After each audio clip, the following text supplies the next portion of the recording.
Sean muy bienvenidos a una nueva edición de Voltaje, este programa donde vamos a hablar de educación, tecnología, activos digitales, Bitcoin y todo lo que está pasando en el mundo de Internet. En 2008, finales del 2008, cuando Satoshi Nakamoto, que era el seudónimo de una persona o de un grupo de personas que estaban lanzando lo que se conocía como el white paper o el papel blanco de Bitcoin en una comunidad llamada Cyberpunk, ¿verdad? De Cyberpunk, donde estaban personas súper relevantes al día de hoy como Julian Assange, el creador de Wikileaks, y otras personas que en ese momento eran los nerds de la época que usaban estos foros de internet para transmitir información, para transmitir teorías, para transmitir códigos de programación, lo que se conoce como el open source, lo que es la parte democrática del desarrollo de software y el desarrollo de soluciones, el desarrollo de código en toda Internet. Bueno, ahí esta persona innominada, ¿verdad? O sea, no innominada, sino con un seudónimo llamada Satoshi Nakamoto, agarra y habla, imagínense, de un intercambio de dinero digital entre pares. Y bueno, ¿cómo lo podemos ver esto? ¿Y cuáles eran los ejemplos que ponía en su libro blanco, en su papel blanco, Satoshi? Recordemos que estamos hablando de personas nerds informáticos en el año 2008. Muy probablemente ellos, genios, alucinantes, excelentes, personas que cambiaron el mundo. Pero probablemente muchos de ellos les gustaba el gaming, ¿verdad? Porque se asocia mucho a la gente que está mucho tiempo en la computadora, también le dedica su tiempo de ocio también a algunos de estos juegos como los que hemos jugado, Age of Empires, Quake y juegos también de hace muchos años. Esta gente, Satoshi habla, imagínense que el dinero, porque la ludificación o el gamification de los juegos siempre lo tuvo muy claro. En los juegos uno gana dinero o gana, en Age of Empires uno ganaba oro, ganaba madera, ganaba comida para poder hacer crecer su comunidad, digamos, su imperio.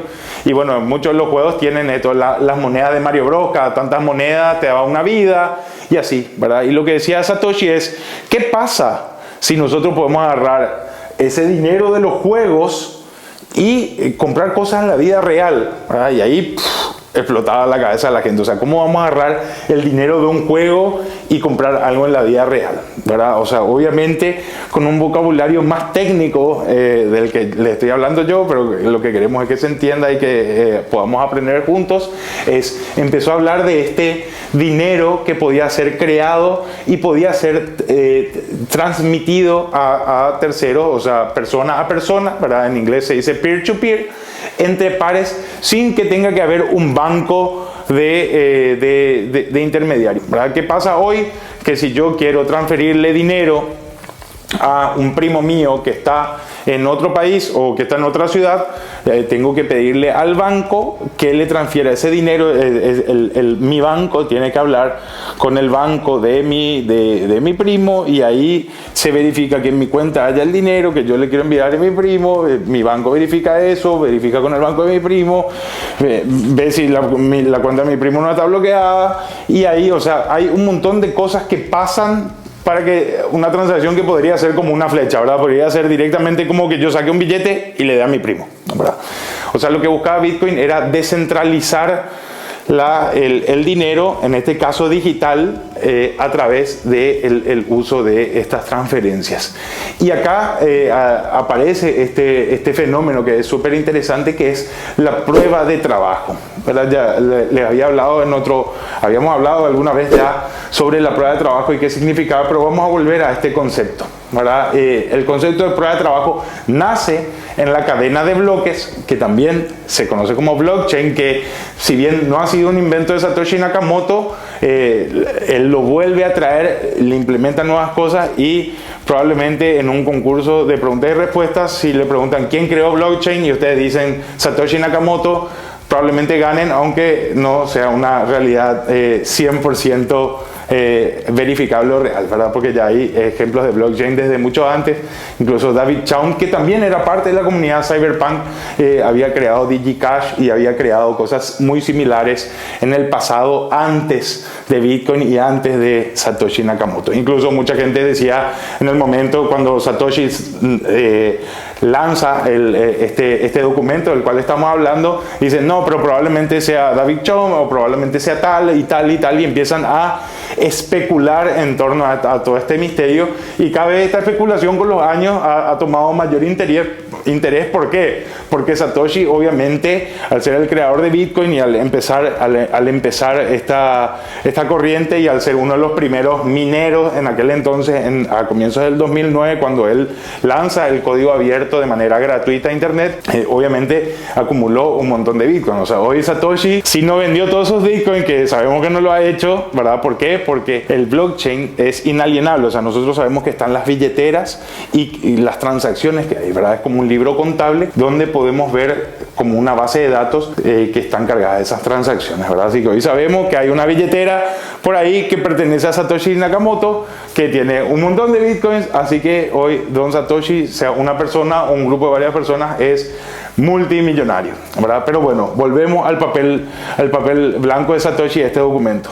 La idea era, convirtamos el dinero de los jueguitos en dinero, o usemos el mismo concepto del dinero de los juegos en la vida real, ¿verdad? Nace la cadena de bloques, ¿verdad? Este libro contable inalienable, y nace esta prueba de trabajo. ¿Y qué es la prueba de trabajo? Es ¿qué pasó al comienzo? Les vuelvo a dar un ejemplo. Cuando no había emoción al comienzo de Bitcoin, obviamente era 1, 2, 3, 4, 5 computadoras las que estaban en este todavía juego de hacer estas transferencias, ¿verdad? Y eso es lo que generaba fuerza de cómputo. Cada vez que yo le quería mandar dinero, o en este caso datos, a otra persona, esos datos se validaban por fuerza de cómputo. ¿Qué quiere decir fuerza de cómputo? Que las computadoras empezaron a resolver problemas matemáticos, y cuando una de esas computadoras que estaba conectada, casi como un juego, básicamente, por más que no tenía la dinámica de un juego, la computadora que acertaba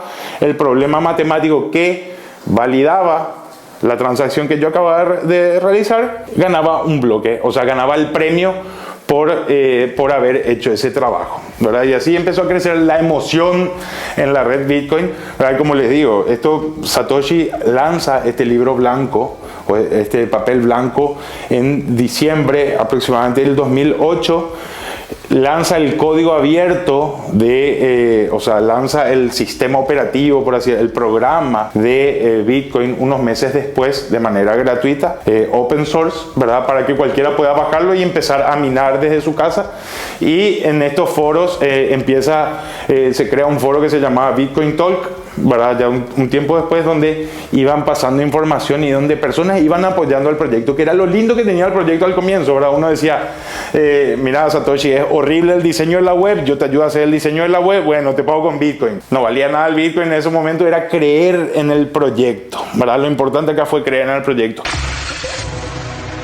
5 formas en las que estás utilizando inteligencia artificial y no te diste cuenta. Autocorrector de tu smartphone. Cuando estás escribiendo un correo electrónico o un mensaje de texto, esas funciones de autocorrección y autocompletado pueden cagarla de vez en cuando, pero eso no les hace menos impresionantes. Los programas y aplicaciones de escritura analizan ejemplos de textos, especialmente los que vos solés usar, para predecir la palabra que querés usar siguiente. Apps de navegación. Google Maps, Apple Maps, Waze y otras aplicaciones de navegación son ejemplos claros de inteligencia artificial. Cuando les pedís direcciones, generalmente te ofrecen la ruta más eficiente según las condiciones de tráfico actuales, las construcciones, hora del día y muchísimos otros factores. Tu ruta también va a cambiar si estás conduciendo, caminando o en bicicleta, para evitar que termines caminando por una autopista transitada. Apps de música. Las apps de música como Spotify, Deezer o YouTube Music generan sugerencias basadas en lo que cada uno escucha. Cada app le pone un nombre a esta selección impulsada por inteligencia artificial, generalmente se llama algo así como estación o radio. Puedes pedirle a una app que genere una lista de reproducción basada en una sola canción. Esta opción generalmente analiza la actividad en torno a esa canción, como la gente que escucha o el estilo de música que esa gente escucha, y crea una lista en el mismo estilo de lo que vos le pediste. Traductores en línea. Los servicios de traducción impulsados por inteligencia artificial están rompiendo las barreras de comunicación y promoviendo la diversidad lingüística. Los avanzados sistemas de traducción como Google Translate fueron mejorando muchísimo la precisión y fluidez de las traducciones en una amplia variedad de idiomas, permitiendo una mejor comunicación y comprensión intercultural. Y por último, los videojuegos. La inteligencia artificial es parte de los videojuegos casi desde sus inicios. Cada vez que jugás contra un oponente controlado por computadora, la inteligencia artificial es la que le dice qué hacer en base de haber estudiado otros juegos y los movimientos de otros jugadores. Un programa anterior hablábamos de la persona que compró 2 pizzas por 10.000 bitcoins y uno dice, no, qué tonto, ¿cómo gastó tanto? Bueno, él era uno de los primeros mineros, uno de los primeros que creyó en el proyecto, no compró las 2 pizzas por todos sus bitcoins. Obviamente en ese momento se necesitaba una primera transferencia física, ¿verdad? O sea, convertir ese bitcoin en algo físico, en este caso fue una pizza, pero esa misma persona, Laszlo, fue la que adaptó, por ejemplo, el código de bitcoin para las computadoras Apple, y todo eso era un trabajo que la gente hacía de manera filantrópica, gratuita, porque creía en el proyecto. Y obviamente así estaba, bueno, ya les nombré al que diseñó la web, al que adaptó para Mac, al que le ayudaba a mejorar la estética de las cosas, al que ayudaba a resolver los problemas que podía haber dentro del código en sí, aunque muchos de los críticos dicen que el código de Satoshi era impresionantemente perfecto, incluso solamente presentó un pequeño error que fue corregible que se corrigió a los minutos hace unos 12 años ya, ¿verdad? 3 años después que se lanzó Bitcoin. Es el único error que tuvo por unos momentos en la plataforma en casi 16 años de vida, ¿verdad? Y después todo funcionó de manera perfecta, como Satoshi ya lo vaticinó en su documento de 10 páginas, que lo pueden descargar de manera gratuita también en internet. Le vamos a pasar los links para que lo puedan hacer para el que quiera leerlo. Es muy técnico y se lo estoy tratando de explicar hoy de manera más amistosa, ¿verdad? Así que volvemos a recapitular. Convertir este dinero de los juegos, este dinero virtual, en dinero que me permite hacer transacciones reales, que cada uno pueda hacer un nodo, ¿verdad? Una sucursal, entre comillas, que valide el trabajo de otros en mi propio trabajo, ¿verdad? O sea, esas son las computadoras que están conectadas a la red Bitcoin, ¿verdad? Porque si no, si solo dependiera de la computadora de Satoshi, esa red estaría súper centralizada, y si Satoshi apaga su computadora, se cae toda la red, ¿verdad? La red Bitcoin en 16 años no se ha caído, ¿verdad? Es más, el otro día pasó algo muy simpático, de que hubo un quiebre en varios sistemas operativos bancarios en Estados Unidos, y obviamente la red de Bitcoin no se cayó, y fue súper interesante otra vez demostrar de la solidez que tiene, ¿verdad? Y cómo sigue funcionando a pesar de las desavenencias que puedan tener no la competencia, sino otros productos financieros. Porque todos los días aprendemos algo nuevo. Hoy vengo a hablarte del Data Science y su relación con la inteligencia artificial. La ciencia de datos, o Data Science, es un campo enorme que analiza los sistemas de datos, extrae conclusiones y hace predicciones. Las empresas y organizaciones suelen utilizar mucho estos datos y estadísticas para lo que es la toma de decisiones. Esta ciencia combina lo que es la estadística, la informática y el método científico. Por otro lado, la inteligencia artificial es una rama dentro del Data Science, y a través de un algoritmo simula la inteligencia humana para simplificar los procesos de toma de decisiones mientras se va alimentando de datos. Otro tema que tiene que ver con algo súper interesante, la seguridad, ¿verdad? Que planteaba Satoshi, porque ¿qué pasa hoy? El Bitcoin es insecuestrable por ningún gobierno, ¿verdad? O sea, nadie puede disponer cuándo usas o no de tu dinero. Uno puede estar acusado sin condena o sin razón por una causa particular o por una causa que golpea a un tercero, pero también me afecta a mí. El banco te puede secuestrar tu dinero, ¿verdad? Los bancos se pueden caer, o los bancos en las integraciones de banco, cuando un banco compra a otro, le suena que como se caen los sistemas y no funciona por 3-4 días. Bueno, Bitcoin no se ha caído en 16 años, ¿verdad? O sea, tiene que ver también con un tema de seguridad. Esa es por la seguridad, primero, de yo tengo control de mi activo, y la otra seguridad que para muchas personas es muy valorable, de si yo quiero comprar un yate y no quiero que se sepa, o quiero comprar una casa y no quiero que se sepa cuánto dinero tengo, cuánto transferí. La transferencia, la transacción económica en Bitcoin sigue siendo seudónima, no anónima. ¿Cuál es la diferencia? Anónimo es cuando no sé quién la hizo y no sé por qué está ahí, ¿verdad? Aparece plata sobre la mesa y nadie sabe quién la dejó, ¿verdad? En Bitcoin no hay nada anónimo, sino que seudónimo, ¿verdad? O sea, yo sé que ese dinero que está ahí en la mesa lo puso RH A mayúscula, A minúscula, 123D, que es el código de una billetera, ¿verdad? Que no está ligada a un nombre, ¿verdad? Tiene lo que se puede conocer como, o lo que se puede comparar con el secreto bancario, digamos, suizo, de que lo permite Bitcoin, ¿verdad? Que es seudónimo, pero no anónimo. Así que Satoshi va haciendo estas pequeñas promesas. Les voy a dar libertad, vamos a usar este dinero electrónico en efectivo, entre pares, vas a tener recompensas por minar, esto va a ser limitado, ¿verdad? Porque él ya habla ahí de los 21 millones de Bitcoin, ¿verdad? Que imagínense, en 2008 estaban hablando de entre 5 o 6 nerds,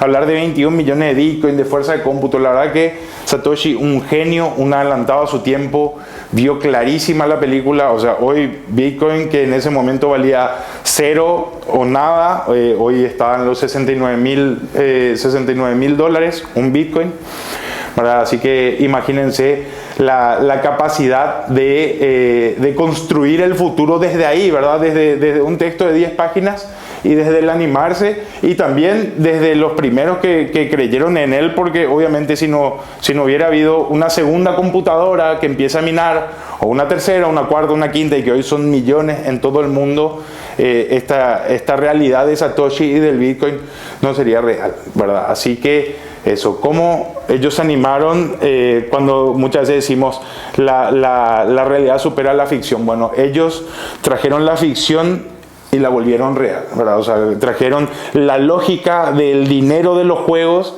y la volvieron en la lógica del mundo real, que hoy nos está ayudando no solamente con el uso de los activos digitales, sino con la descentralización de base de datos, de archivos, de aplicaciones, incluso de economía dentro del sistema bancario convencional, ¿verdad? O sea, hoy ya en enero de este año la Bolsa de Nueva York emitió ETF, ¿verdad? Fondos donde se incluía Bitcoin, ¿verdad? Así que la banca tradicional abraza lo que durante años consideró una amenaza como el Bitcoin, no solamente una amenaza, sino que casi un motivo de burla, porque decían los economistas de la vieja escuela, decían, Bitcoin en cualquier momento cae a cero y mucha gente va a ser estafada, ¿verdad? Pero eso lo decían en el año 1, en el año 2, en el año 3, en el año 4, en el año 5. Hoy ya pasaron 16 años, ya hay un sistema tan sólido que es básicamente imposible. O sea, hoy ya los economistas ya tienen que mirar con otros ojos a los activos digitales. Ya hay más bancos que los están abrazando, ya hay también más cultura, como pueden ver el caso de El Salvador, que fue el primer país que hizo que el Bitcoin sea una moneda de curso legal. Si nosotros nos preguntaban antes del 2020, antes de la pandemia, el QR, las transacciones por QR en Paraguay eran menos del 5%, una cosa así, y hoy más del 45% de las transacciones de todo el país son con código QR. Y finalmente, ¿qué es eso? Es un código QR, es un dato, ¿verdad? Que se valida a través de mi celular, en este caso, ¿verdad? Y mi banco, mi aplicación de mi banco. O sea, es una base de datos que crea registros, ¿verdad? O sea, yo ya no tengo mi plata en la mano, sino que el registro de esa base de datos va corriendo de un lugar a otro. O sea, es básicamente blockchain y es básicamente lo mismo que Bitcoin, ¿verdad? O sea, hoy ya estamos viviendo en un mundo donde casi todos nuestros activos están de cierta manera digitalizados, y por eso es interesante seguir aprendiendo y seguir juntos para conocer más sobre estas tecnologías, y no sobre el mundo que se viene, sino el mundo que ya está hoy entre nosotros. Los paneles solares son fáciles de mantener. Esto es verdadero. Los paneles solares no solamente son amigables con el ecosistema, además de que son súper eficientes, tienen un nivel de eficiencia del 23-25% más o menos en países como Paraguay. En otros países tienen un poquito menos. Además tienen un mantenimiento súper bajo. Súper bajo. ¿Por qué? Porque si ustedes ven, y ahí espero que me pongan acá, cuando yo hago así con mi mano, que pongan un panel solar en la edición, ¿verdad? Si ustedes ven los paneles no tienen muchas complicaciones, como no tienen articulaciones, como no se abren ni se cierran, simplemente el único problema que pueden tener es un poco de polvo, ¿verdad? Que hay que de vez en cuando pasarle alguna manguereada o algo así, que obviamente se pueden mojar, siempre están a la intemperie, así que no hay problema con los paneles solares, tienen un costo de mantenimiento bajo. Lo que es carísimo son las baterías, pero si uno tiene los paneles solares solamente como para refuerzo de nuestro sistema eléctrico, ¿verdad? Dentro de la casa, sin batería, está espectacular, pero bueno, cuando uno está un poco más alejado y necesita de baterías, también es un sistema súper válido. ¿La tecnología baja el rendimiento académico?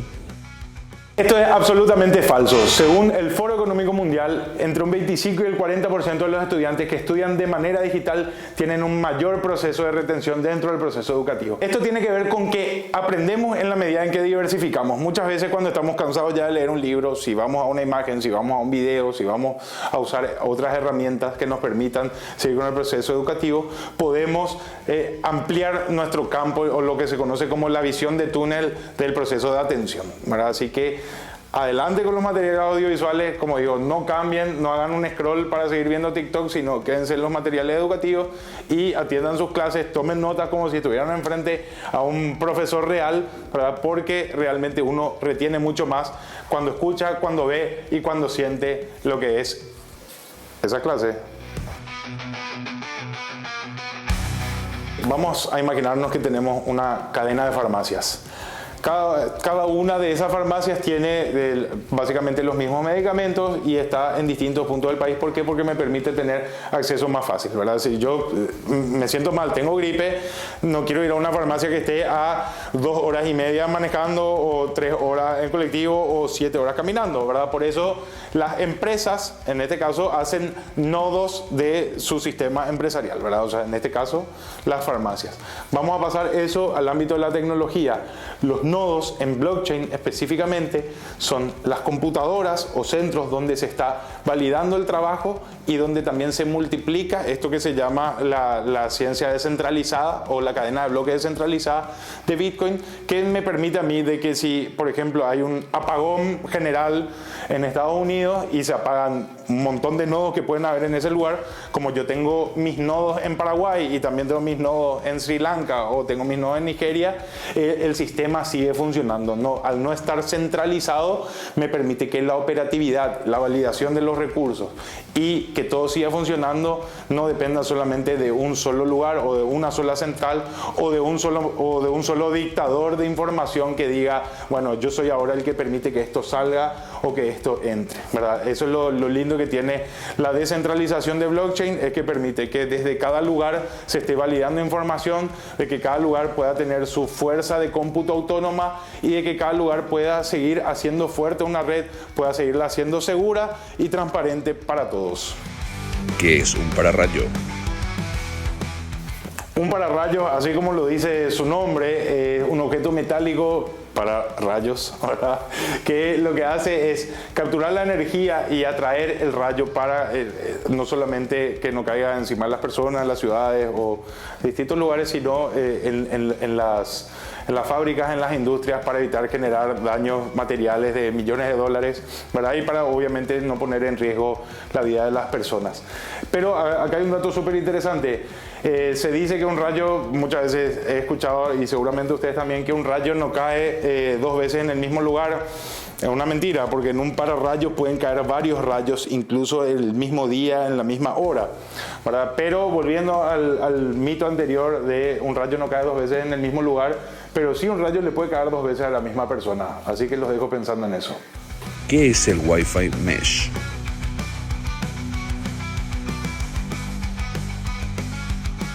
Bueno, muchas veces en nuestras casas o en nuestras oficinas o en el lugar donde estamos tenemos problemas con los famosos routers o con el internet, como dicen nuestras abuelas. Y bueno, ahí viene el Wi-Fi Mesh para solucionar nuestra vida, ¿verdad? Porque si bien antes era cierto que hasta hoy los routers y sus repetidores tienen un alcance o tienen una habilidad de llegada a ciertos dispositivos de un ancho de banda diferente, el Wi-Fi Mesh lo que permite es generar redes inalámbricas, ¿verdad? Un dispositivo también que genera redes inalámbricas, y lo que permite es que la conectividad, ojalá, ¿verdad? Y que es lo que nos venden y que debería pasar, es que la conectividad en todo el recinto, ya sea en tu casa, ya sea en tu oficina, en tu universidad, que el servicio de conectividad y de ancho de banda sea el mismo en todos los lugares. O sea, vos podés estar scrolleando en el baño y tener que tener la misma cantidad de rayitas que si estás en la oficina, ¿verdad? Así que el Wi-Fi Mesh ha llegado para simplificarnos la vida y para no tener esos problemas de quedarnos sin señal en alguna parte de la casa o de la oficina.